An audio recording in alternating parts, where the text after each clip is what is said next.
continue cette émission avec l'actualité parlementaire et politique, Territoire Sénat, avec Saveria, les titres de cette actualité ce matin, lundi. Bonjour à tous. Un débat sans vote sera organisé au Parlement en avril. C'est l'annonce faite par Gérard Larcher pour analyser les conséquences du grand débat national. Une décision prise de concert avec Emmanuel Macron, Édouard Philippe et Richard Ferrand, le président de l'Assemblée nationale. L'affaire Benalla, plus que quelques jours avant la remise du rapport de la commission d'enquête, les sénateurs accusent l'ancien chargé de mission de l'Élysée de parjure, Alexandre Benalla, à lui porter plainte pour atteinte à la vie privée après la diffusion des enregistrements de Mediapart. Et puis indignation générale après les injures antisémites qui ont visé Alain Finkielkraut. Le philosophe ne portera pas plainte, mais le parquet de Paris a ouvert une enquête. Dans la classe politique, les condamnations sont unanimes. Une grande marche contre l'antisémitisme est prévue demain. Je le disais en titre, plus que quelques jours avant la remise du rapport de la commission d'enquête sur l'affaire Benalla, les sénateurs accusent l'ancien chargé de mission de l'Élysée de parjure, Alexandre Benalla, à lui porter plainte ce week-end pour atteinte à la vie privée après la diffusion des enregistrements par Mediapart. Retour sur cette affaire qui ébranle le cœur du pouvoir depuis plusieurs mois avec Quentin Calmet. Plus que quelques jours, peut-être quelques semaines, et les sénateurs rendront enfin leurs conclusions dans la tentaculaire affaire Benalla. Point de départ pour la commission d'enquête, les violences de la place de la Contrescarpe. Le Monde révèle le 18 juillet l'identité d'Alexandre Benalla. S'en suivront 29 auditions, dont celle de l'ancien chargé de mission. Avec un constat qui apparaît au fil des témoignages, Alexandre Benalla a désorganisé les services de l'État. En ce qui concerne M. Benalla, je ne suis toujours pas convaincu qu'il n'exerçait pas la fonction de garde du corps. Comment expliquer autrement le port d'armes ? Mais en décembre, l'affaire est relancée lors d'une visite d'Emmanuel Macron au Tchad. On apprend qu'Alexandre Benalla a continué à utiliser des passeports diplomatiques alors qu'il n'était plus salarié de l'Élysée. Les sénateurs décident alors d'organiser 5 nouvelles auditions. Quand il va voir le frère du président du Tchad, qui a un rôle éminent en matière de sécurité et d'importation d'armes au Tchad, et qu'il le fait avec un passeport officiel, on peut quand même s'interroger sur le rôle réel de M. Benalla dans une diplomatie parallèle. Aux soupçons de diplomatie parallèle s'ajoute ensuite le volet sur les contrats russes. Ils auraient été négociés pour l'un d'entre eux au moins, alors qu'Alexandre Benalla était encore salarié de l'Élysée. Je voulais vous demander si vous connaissiez M.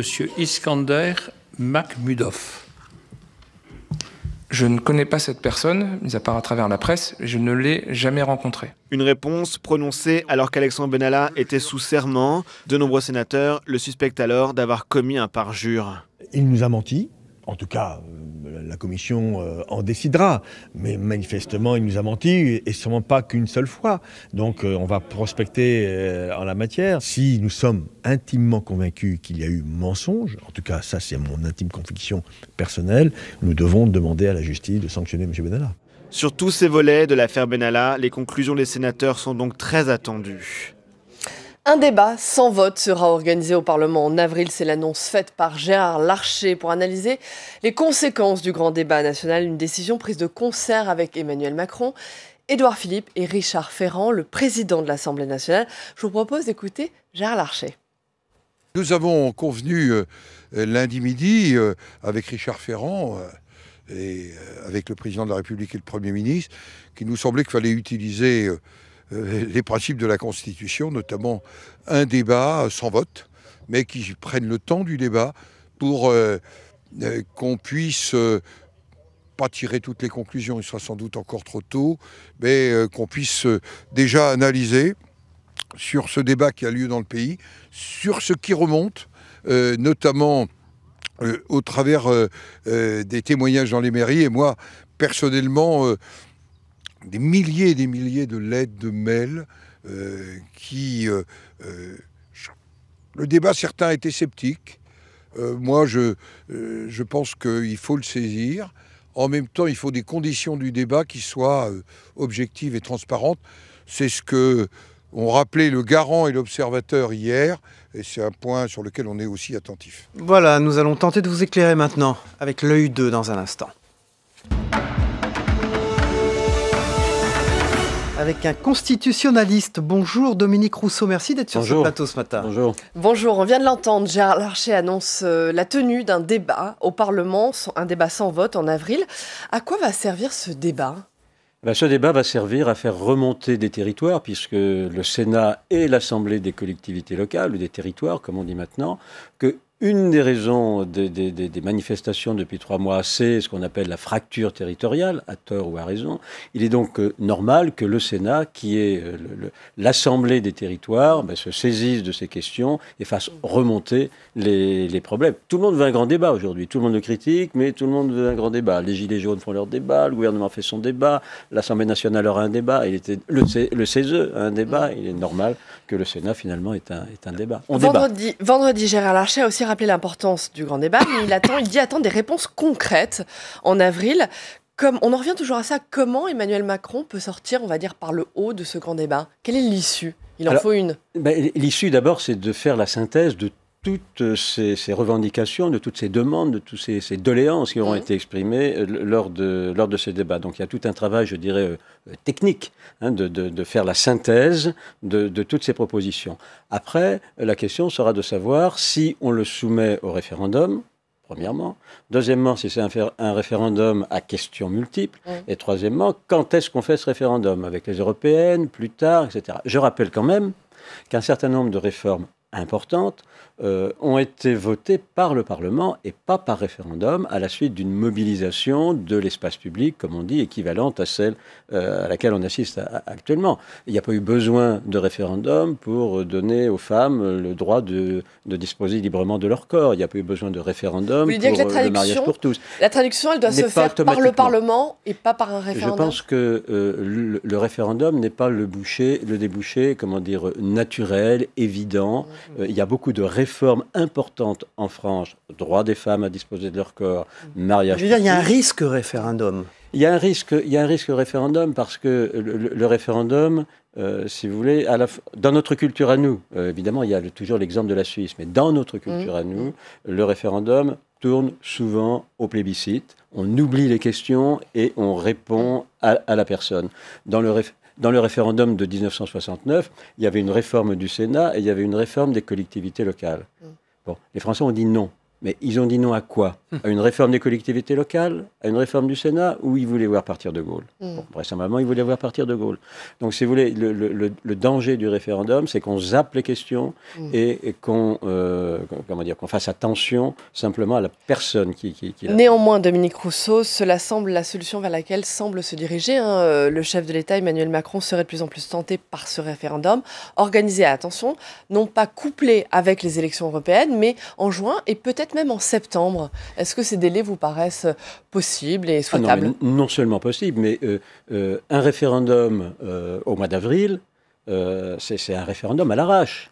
C'est-à-dire que si vraiment on veut un référendum sur ce qui se passe actuellement, il faut du temps pour faire la synthèse des questions qui remontent. La fin du débat, c'est le 15 mars. On ne peut pas organiser un référendum le 28 avril, sinon vous faites ça à l'arrache. Et c'est là que... Et le 26 mai, le jour des élections européennes Non plus. Je pense qu'il faut du temps. Ce que demandent les Gilets jaunes depuis maintenant plusieurs mois, c'est de délibérer. Ils veulent discuter, ils veulent échanger, pas nécessairement voter, ils veulent délibérer. Donc il faut du temps. Et s'il y a un référendum, je ne vois pas un référendum possible avant la rentrée septembre, octobre, novembre. Très bien. Merci beaucoup. Merci Dominique Rousseau, constitutionnaliste. Merci à vous, absolument. Dans le reste de l'actualité, la mobilisation pour le climat. Étudiants et lycéens ont organisé un rassemblement devant le ministère de la Transition écologique. Objectif, faire pression pour obtenir des mesures face à l'urgence climatique. Ils prévoient de se mobiliser tous les vendredis. C'est un reportage de Flora Sauvage.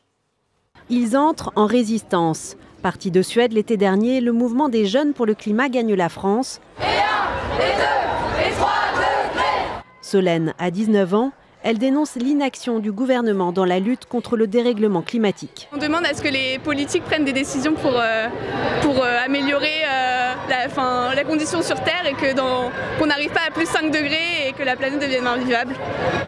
Rassemblés devant le ministère de la Transition écologique, ces jeunes lancent un appel à une grève internationale pour le climat le 15 mars.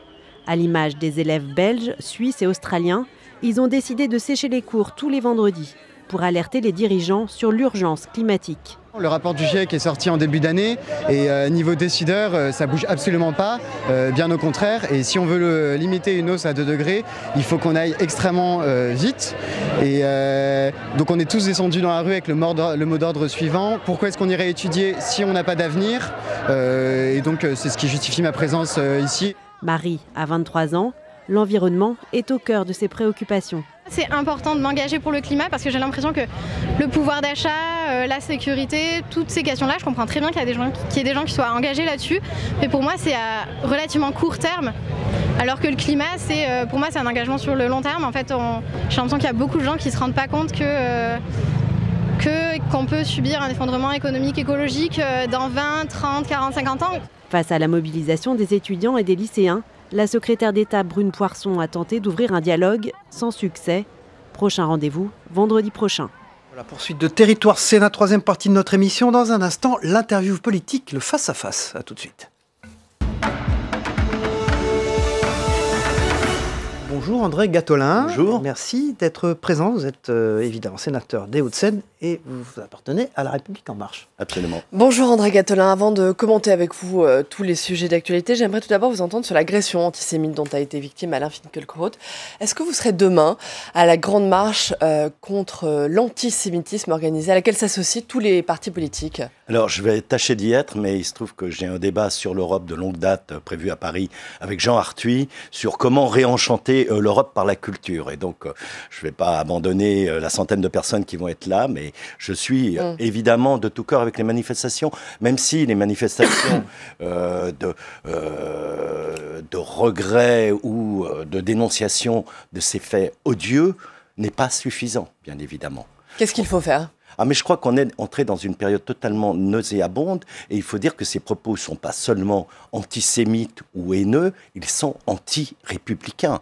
Quand on a appris hier soir l'identité du principal agresseur verbal, c'est quelqu'un de la mouvance salafiste. On n'est même plus dans... Et Alain Finkielkraut, chez un de dans une chaîne collègue, hier soir s'exprimait, il dit on n'est plus dans l'antisémitisme des années 30, des rejets de la communauté, je dirais, juive au sein de la société française, on est dans une extraction du discours fondé sur un discours salafiste qui s'en prend, qui explique qu'en gros, nous sommes la France, nous sommes le peuple, et c'est vous qui devez partir. André Gattolin, ce climat délétère, ces insultes antisémites, ces tags, on l'a vu, même le visage de Simone Veil a été souillé. Qu'est-ce qu'il dit de notre société aujourd'hui, ce climat ? Moi, je dis qu'on est entré quand même dans une grande période, je dirais, de fausse culture, puisque les gens ne lisent plus, les gens ne s'informent plus, les gens réagissent sur les réseaux sociaux par rapport à des présupposés où ils nourrissent leur propre discours de radicalité, et je pense qu'on a un vrai souci aujourd'hui au niveau de l'information. Pourquoi cette radicalité, elle semble constitutive du mouvement des Gilets jaunes ? Je pense qu'il y a une réalité, et je pense que c'est une erreur qu'on a commise avec Emmanuel Macron. On est allé vers une désintermédiation de la société. Il fallait désintermédier, je dirais, les partis politiques traditionnels. On l'a fait avec les syndicats, on l'a fait avec les élus. On entend dire que le Parlement, il y a trop de parlementaires, que la procédure ne va pas assez vite. On l'entend de la part du gouvernement. Et les élus locaux ont été mis sur la sellette. À un moment, quand il n'y a plus d'autres intermédiaires que le président et, entre guillemets, le peuple, c'est-à-dire en fait la réalité, ça s'appelle le corps électoral, eh bien, on est soumis à des formes de mouvements d'irruption et on ne sait pas les arrêter. Vous pouvez arrêter une grève en négociant avec les syndicats. Vous négociez avec qui ? Quand vous prenez depuis le début, les revendications des Gilets jaunes n'arrêtent pas d'évoluer. Aujourd'hui, en gros, si on veut foutre en l'air la République, et Macron doit partir.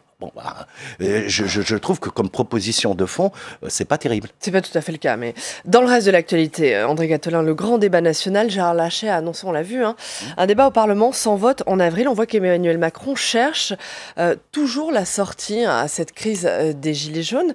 De quelle façon vous voyez la sortie ? Quelle serait la bonne sortie à cette crise qu'a connue notre pays ? Mais je crois qu'il faut plusieurs types de mesures. Alors, on parle du référendum. Je me suis déjà exprimé à ce propos. Je pense pense que ça serait tout à fait inconvenant de l'organiser le même jour que les élections européennes. On a déjà du mal en France, au moment des élections européennes, avoir un débat sur l'Europe, si on le couple avec autre chose. Mais je pense qu'un référendum est une chose possible, un référendum institutionnel. Moi, je dis, il faut un référendum sur une proposition, précisément, de référendum d'initiative populaire. Mais quand ? Laquelle ? Je pense l'idéal, ça serait en septembre, parce qu'il faut le temps qu'une campagne se déroule, qu'elle se chevauche pas avec l'élection européenne, mais je pense qu'aussi il faut entamer une vraie réforme de l'État. Nous avons aujourd'hui un pays qui n'est plus dirigé politiquement, nous sommes dans un pays administré. Quand vous voyez le nombre de décisions, vous votez une loi sociale, vous vous rendez compte que l'accès au droit derrière n'est pas assuré. Pourquoi ? Parce que les administrations qui sont chargées de cet accès au droit réagissent d'abord dans leur propre fonctionnement et la défense de leurs propres intérêts avant de penser aux citoyens et à la facilité. La numérisation, je travaille dans un groupe de réflexion sur le débat national, sur l'organisation de l'État et des services publics. La numérisation de l'État en France, elle est faite pour complexifier l'accès aux choses. Allez dans les pays nordiques, allez au Canada, vous verrez que le premier but de tout ce type de démarche, c'est simplifier la relation du citoyen avec l'État. Nous, on est dans des séries absolument incroyables de procédures. Pour terminer sur ce sujet, vous serez donc favorable à un référendum qui porterait sur le référendum, sur le RIC. Je pense, c'est une proposition, c'est la seule proposition un peu concrète, institutionnelle des Gilets jaunes. Eh bien, mettons-la en forme constitutionnellement et puis proposons-la. Ça sera ni la défaite du président de la République, ni la défaite du peuple. Ce seront les électeurs qui choisiront. André Gattolin, j'aimerais parler, vous êtes un ancien élu écologiste, j'aimerais parler avec vous de cette mobilisation pour le climat. Oui. On l'a vu dans notre reportage, ce sont désormais les jeunes qui appellent à se réunir chaque semaine pour sauver la planète. Le sursaut, il viendra de là, des jeunes, des étudiants, des lycéens ? Oui, je pense, parce qu'ils sont les plus concernés. C'est Woody Allen qui disait « Je m'intéresse beaucoup à l'avenir parce que c'est là où j'ai l'intention de passer les prochaines années de ma vie ». Quand vous avez une expérience de vie de 70 ans devant vous, vous vous préoccupez de la situation, de la planète et de la société dans 70 ans. 86 députés ont signé une tribune la semaine dernière pour réclamer l'augmentation de la taxe carbone. Est-ce que vous soutenez cette initiative ? Écoutez, je n'ai pas été consulté, c'est un peu le problème d'ailleurs, entre les députés. Il se trouve qu'ils parlent du système canadien, notamment celui qui est en cours sur la côte ouest, la côte pacifique. Je le connais très bien. Ce qu'ils proposent n'est pas tout à fait la réalité de l'organisation. L'idée même de remettre sur le tapis dans le contexte actuel la taxe carbone, ça ne vous paraît pas complètement absurde alors que c'est justement la mesure qui a été à l'origine de la crise des Gilets jaunes. Il y a un aspect positif dans ce qu'ils disent, c'est que l'argent qui est prélevé doit retourner vers les citoyens, mais je ne crois pas qu'on puisse fonder une taxe carbone principalement sur les tarifs de l'essence ou du gasoil. Non, mais au-delà du dispositif concret, est-ce que ça vous paraît judicieux de remettre ce sujet-là sur la table aujourd'hui ? Je pense que c'est un appel du pied, c'est dire le gouvernement a voulu aller en avant, il a reculé, il faut trouver d'autres solutions. Je ne suis pas sûr que c'est une bonne idée de dire il faut reposer la question de la taxe carbone. C'est celle du marché carbone d'ailleurs, des droits à émission qu'il faudrait repenser parce que ce qui avait été fait au niveau européen est un échec. Et j'étais allé au ministère de l'écologie pour leur expliquer précisément comment le marché carbone aux États-Unis, par concertation avec les industriels, avait un coût de la tonne carbone qui était 2 fois et demi supérieur à celui qu'on recrutait en Europe. Je pense que les industriels doivent eux aussi contribuer. Il n'y a pas que celui qui a une bagnole et qui consomme de l'essence. André Gattolin, j'aimerais finir sur les élections européennes puisque vous êtes vice-président de la Commission des affaires européennes au Sénat. Pourquoi ce sujet, on est à moins de 100 jours des élections européennes, pourquoi ce sujet continue à mobiliser si peu ? Vous savez, là, on a un grand débat national avec une situation, comme on dit, d'urgence sociale et économique. On ne parle pas des européennes dans ce grand débat, on parle La plupart des partis ont du retard à l'allumage. Vous receviez tout à l'heure M. Bardella, qui est la tête de liste du Rassemblement national. Ils sont au moins une intelligence et un avantage, c'est d'être parti tôt. Là, on ne sait pas les têtes de liste. Les partis ont un retard à l'allumage. Justement, votre parti En Marche, toujours pas de tête de liste. Oui, moi je le regrette. Je pense que j'ai fait plusieurs campagnes européennes, notamment avec Daniel Cohn-Bendit, mais aussi dans d'autres pays d'Europe. C'est important parce qu'il y a une tête de liste, que les gens puissent identifier le débat, pas simplement une formation politique, mais une personne qui représente et qui incarne cette liste. Qui sera donc la tête de liste En Marche pour les élections européennes ? J'en sais absolument rien. Je pense que en dernier ressort, ça sera le président de la République. Moi, j'ai dit ce que je voulais. Je veux une femme et je veux quelqu'un qui ait des compétences sérieuses au niveau européen. Vous avez quelqu'un en tête ? J'ai une idée, moi, personnellement. Alors qui ? C'est Nathalie Loiseau, parce que je trouve qu'elle fait un travail excellent. L'actuel ministre des Affaires européennes. L'actuel ministre des Affaires européennes. Et je trouve que il y a vraiment du contenu et du fond. Et je pense aujourd'hui, avoir des candidates femmes, c'est absolument essentiel si on veut une représentation française dans la délégation française qui soit à parité. Parce que quand on met que des hommes en tête de liste, il y a un moment, ça commence à poser problème sur la parité. André Gattolin, je me trompe, on vous sent un peu décalé par rapport à la République En Marche, à ce que fait le gouvernement. On a senti... Oui ? Oui, non, sur certaines choses. Si vous voulez, moi, il y a des choses qui sont dans le programme. Sur la politique européenne du gouvernement, je suis à 100%. Sur la politique étrangère, également. Il y a des choses, y compris sur une grande partie de la politique économique, sauf qu'il y a une question de méthode. Quand on fait des textes, c'est pas simplement produire des textes pour produire de la réforme. Il faut dire quel effet ça fait aux gens. C'est la première question qu'on doit se poser. Alors, vous êtes aussi un spécialiste de l'audiovisuel. Oui, tout à fait. Est-ce que... Je peux vous poser la question, on entend de la loi sur l'audiovisuel public. Est-ce qu'elle va être sacrifiée sur l'autel du grand débat national, cette loi ? Non, elle va pas On n'en entend plus parler. Non, parce que il y a un texte qui est en élaboration, qui va être sans doute déposé sur le bureau du Conseil des ministres cet été.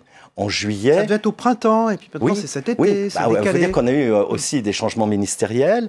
Je crois qu'on avait mal emmanché la réforme, parce qu'on avait dit on va faire des processus de rapprochement. Il n'y a pas de vision globale. Ce n'est pas un secteur facile à réformer, parce que il y a beaucoup d'argent, il y a beaucoup de structures, et, je vais le dire, il y a aussi beaucoup de lobbies. Il y a beaucoup de gens pour qui, qu'ils soient aussi bien, je vais le dire, syndicaux, professionnels et producteurs privés, dès qu'on touche, on porte atteinte à la création. Mais elle serait présentée quand, alors, cette grande réforme de l'audiovisuel ? Logiquement, idéalement, le ministre aimerait qu'elle passe au Parlement à l'automne. Je pense que de manière plus raisonnable, vu le retard qu'on a pris avec le débat national, la situation, et puis ce qui va émerger comme texte, je pense plutôt début 2020. Très bien. Merci beaucoup, André Gattolin. Vous êtes sénateur des Hauts-de-Seine. République En Marche. Merci d'avoir été notre invité politique. On passe à l'agenda, justement, ce qui se passe au Sénat aujourd'hui. Demain, il faudra suivre à 16h45 la séance de questions d'actualité au gouvernement. Séance à suivre en direct et en intégralité, comme toujours, sur notre antenne. Demain, également, à 17h45, un débat important, un débat sur les relations entre l'État et les sociétés autoroutières. Un débat à la demande du groupe centriste au Sénat. Et puis, mercredi, à 14h30, un texte important, une proposition de loi qui vise à faciliter le désenclavement des territoires, un texte présenté par Jacques Mézard, Jean-Claude Requier et Yvon Collin. Voilà, tu as été chargé au Sénat. Merci encore, André Gattolin. On passe dans un instant à la revue de presse, les unes de la presse quotidienne régionale, entre autres. À tout de suite. Au revoir, André Gattolin. Merci. C'est en direct, donc André Gattolin nous salue et quitte ce plateau. Et on commence avec le beau temps. Vous le verrez tout à l'heure à la fin de cette édition avec la météo des territoires. Mais c'était le beau temps ce week-end à la une de Paris-Normandie. Il y avait comme un air de printemps ce week-end partout en France et au Havre comme ailleurs. Tout le monde a profité du soleil, un soleil qui n'avait pas beaucoup été présent depuis le début de l'année. Le beau temps devrait rester quelques jours encore, alors que le début du printemps n'aura lieu que dans un mois. Le beau temps a attiré les promeneurs en bord de mer, dans les parcs ce dimanche au Havre, pique-nique, jeux, sport ou balades. Ils étaient nombreux à saisir cette trêve de l'hiver entre amis ou en famille. Voilà, tous les détails. Dans un instant, dans la météo des territoires, sur cette antenne, le bien public, la loi anti-gaspi est-elle efficace ? Une question à la une du bien public ce matin. La loi Garot, mise en place pour lutter contre le gaspillage alimentaire, a été votée il y a 3 ans. Le texte oblige les supermarchés à donner leurs invendus. Pour l'auteur de la loi, le député Guillaume Garot, ça marche. Il constate 50% de dons en plus dans certains départements. La loi interdit aux grandes surfaces de plus de 400 mètres carrés de jeter de la nourriture et de rendre leurs invendus impropres à la consommation. Elles sont tenues de donner ces invendus à des associations, le tout sous peine d'une amende de 3 750 €. Par exemple, dans le Nord, le Secours populaire a vu les dons des grandes surfaces bondir de 40%. Voilà, et nous serons à partir de lundi jusqu'à jeudi, en ce qui nous concerne, en direct du Salon de l'Agriculture. Je le rappelle, à la une de Sud-Ouest, le grand quotidien de la Nouvelle-Aquitaine, des médecins à recruter en urgence. Va-t-on manquer de médecins dans les Pyrénées-Atlantiques ? La région compte 686 médecins pour 675 000 habitants, des médecins à la moyenne d'âge élevée, en particulier en Béarn et au Pays Basque. Pour remédier à cette situation et assurer le renouvellement, le département et l'Agence régionale de santé ont créé un dispositif commun pour recruter de nouveaux médecins. Voilà, scrutin sous surveillance pour les DNA, les dernières nouvelles d'Alsace ce matin.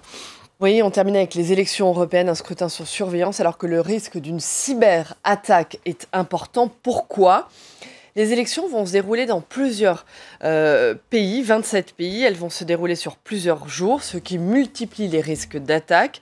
Fausses informations via Internet, falsification des résultats. Des menaces prises très au sérieux par la Commission européenne, la Russie, et sans surprise, le suspect numéro 1. Merci Saveria, on se retrouve demain. Bonne journée à vous. Nous on continue. Dans un instant, c'est la météo des territoires, le temps qu'il fait en France. Comme on le disait, vous allez voir, il fait beau temps. Et puis le Zap Matin de Christophe Combarieux avec ce qui s'est passé dans les autres matinales d'infos chez nos confrères. À tout de suite. Très bonne journée. À demain. La météo vous est présentée par l'Assemblée des départements de France.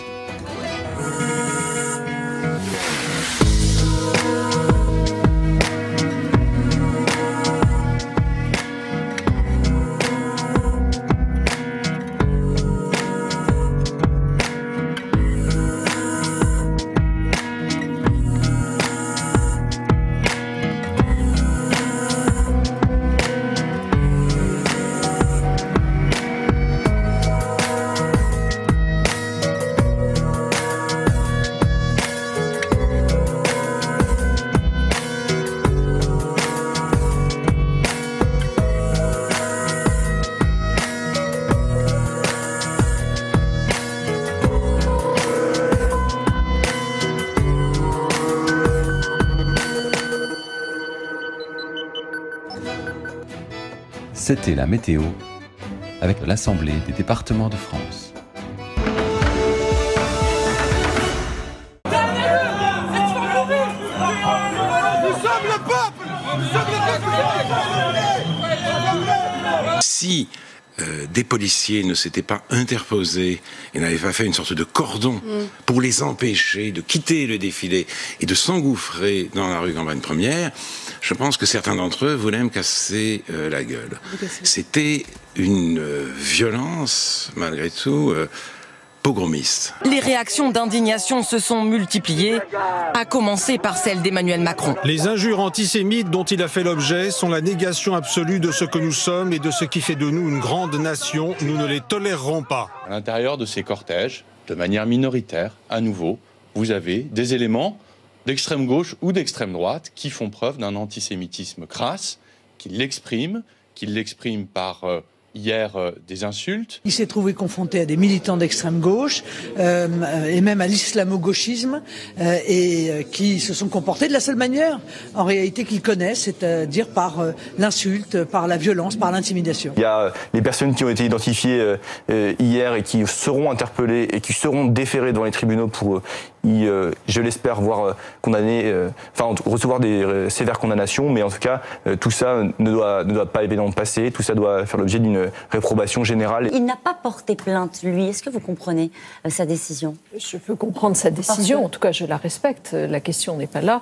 La question, elle est liée aux faits qui se sont produits, à des vidéos qui ont été diffusées sur Internet, et c'est la raison pour laquelle le parquet général a souhaité que soit ouverte cette enquête qui a été confiée à la brigade de répression de la délinquance des personnes. Jean-Luc Mélenchon, et le début de son tweet fait du bruit, conscient de l'instrumentalisation de l'antisémitisme, écrit-il. Je crois aussi qu'il ne faut jamais laisser passer le racisme. Autour de Finkielkraut, il y a aussi des gilets jaunes qui voulaient le défendre et s'opposer à l'attaque. Je suis avec eux. Franchement, je pense que c'est un naufrage, Jean-Luc Mélenchon. Il a été républicain, il a été ministre, il a été sénateur, il a été élu européen. Il n'est plus républicain ? Les mois qui viennent nous le diront, mais je pense que son parti couvre des choses qui sont intolérables. Alors qu'on a vu tout ce qui s'est passé ces dernières semaines, on attend de lui qu'il condamne, point barre. On n'attend pas de relativiser, de mettre du doute, un peu de théorie du complot en parlant d'instrumentalisation. C'est objectivement inadmissible. Et d'ailleurs, ça rejoint l'ambiguïté malsaine du Rassemblement national. On voit là qu'il y a un même état d'esprit qui se rejoint, qui est absolument inadmissible. Voilà, on se retrouve demain bien sûr pour une nouvelle édition. C'est Julien Drey qui sera notre invité politique dans le Territoire d'Info. On vous souhaite une bonne journée. Merci de votre fidélité. À demain. Au revoir.